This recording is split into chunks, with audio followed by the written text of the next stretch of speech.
Órbita Arrakis presenta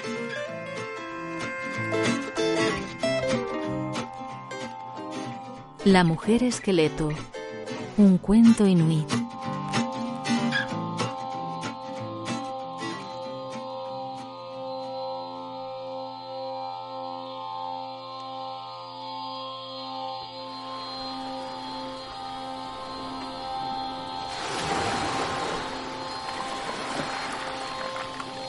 Había hecho algo que su padre no aprobaba, aunque ya nadie recordaba lo que era. Pero su padre la había arrastrado al acantilado y la había arrojado al mar. Allí los peces se comieron su carne y le arrancaron los ojos. Mientras yacía bajo la superficie del mar, su esqueleto daba vueltas y más vueltas en medio de las corrientes. Un día vino un pescador a pescar. Bueno, en realidad, antes venían muchos pescadores a esta bahía, pero aquel pescador se había alejado mucho del lugar donde vivía, y no sabía que los pescadores de la zona procuraban no acercarse allí, pues decían que en la cala había fantasmas. El anzuelo del pescador se hundió en el agua y quedó prendido nada menos que en los huesos de la caza torácica de la mujer esqueleto. El pescador pensó: «He pescado uno muy gordo, uno de los más gordos». Ya estaba calculando mentalmente cuántas personas podrían alimentarse con aquel pez tan grande, cuánto tiempo les duraría y cuánto tiempo él se podría ver libre de la ardua tarea de cazar. Mientras luchaba denodadamente con el enorme peso que colgaba del anzuelo, el mar se convirtió en una agitada espuma que hacía balancear y estremecer el kayak. Pues la que se encontraba debajo estaba tratando de desengancharse, pero cuanto más se esforzaba, más se enredaba con el sedal.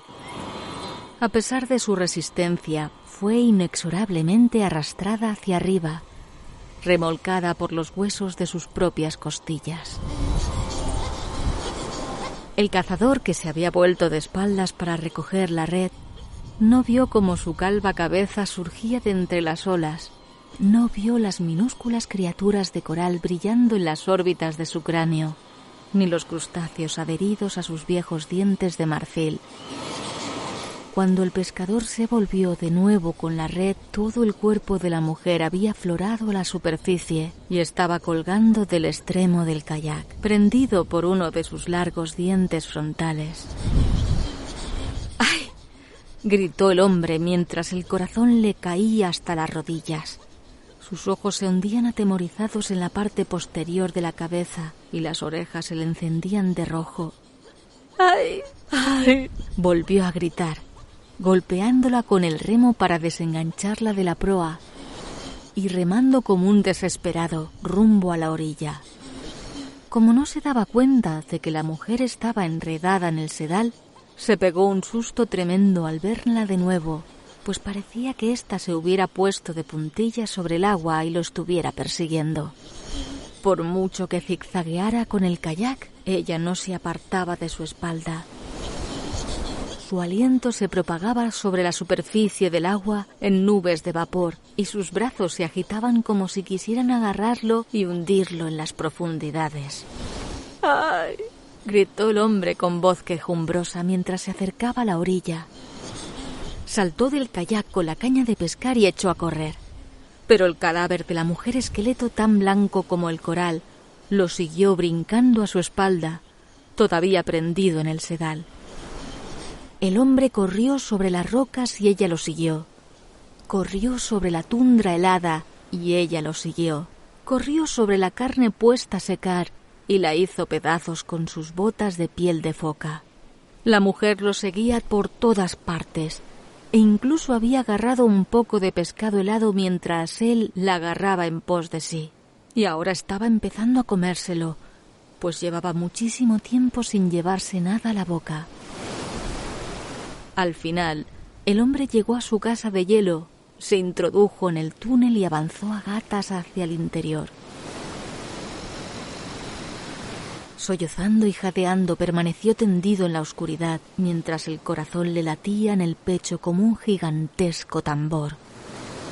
Por fin estaba a salvo. Sí, a salvo gracias a los dioses, gracias al cuervo, sí, y a la misericordiosa Sedna. Estaba a salvo por fin. Pero cuando encendió su lámpara de aceite de ballena, la vio allí, acurrucada en un rincón sobre el suelo de nieve de su casa, con un talón sobre el hombro, una rodilla en el interior de la caja torácica y un pie sobre el codo. Más tarde, el hombre no pudo explicar lo que ocurrió. Quizá la luz de la lámpara suavizó las facciones de la mujer, o a lo mejor fue porque él era un hombre solitario. El caso es que se sintió invadido por una cierta compasión y lentamente alargó sus mugrientas manos y, hablando con dulzura como hubiera podido hablarle una madre a su hijo, empezó a desengancharla del sedal en el que estaba enredada. Bueno. Primero le desenredó los dedos de los pies y después los tobillos.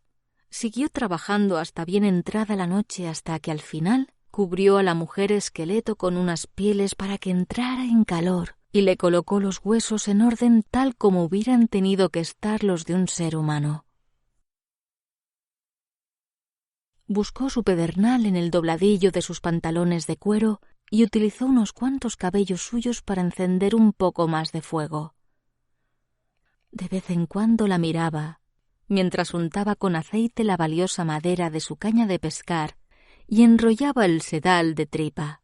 Y ella, envuelta en las pieles, no se atrevía a decir ni una sola palabra, pues temía que aquel cazador la sacara de allí, la arrojara a las rocas de abajo y le rompiera todos los huesos en pedazos.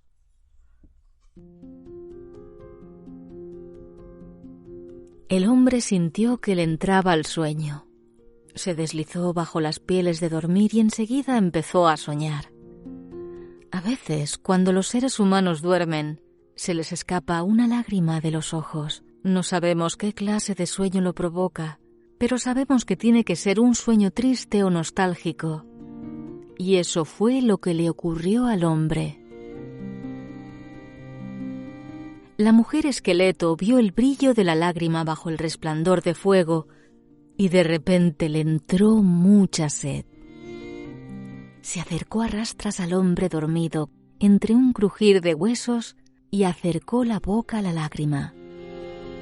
La solitaria lágrima fue como un río y ella bebió y bebió, hasta que consiguió saciar su sed de muchos años.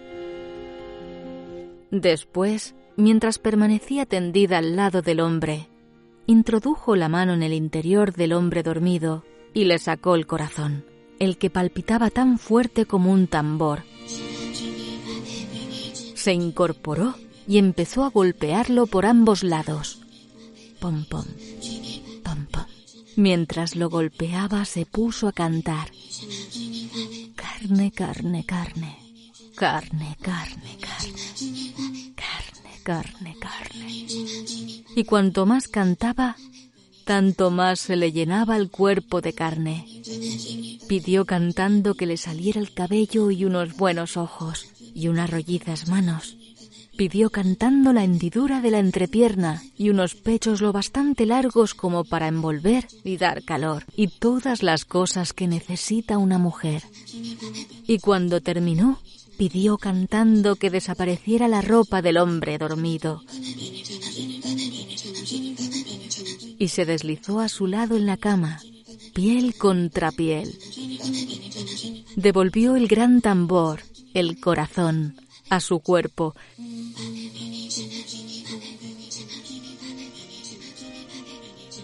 Y así fue como ambos se despertaron, abrazados el uno al otro, enredados el uno en el otro después de pasar la noche juntos, pero ahora de otra manera, de una manera buena y perdurable.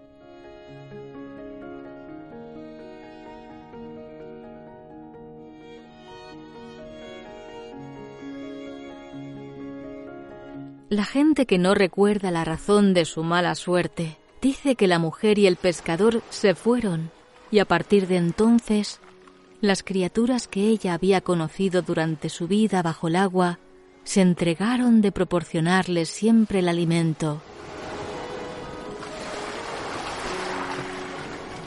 La gente dice que es verdad, y eso es todo lo que se sabe.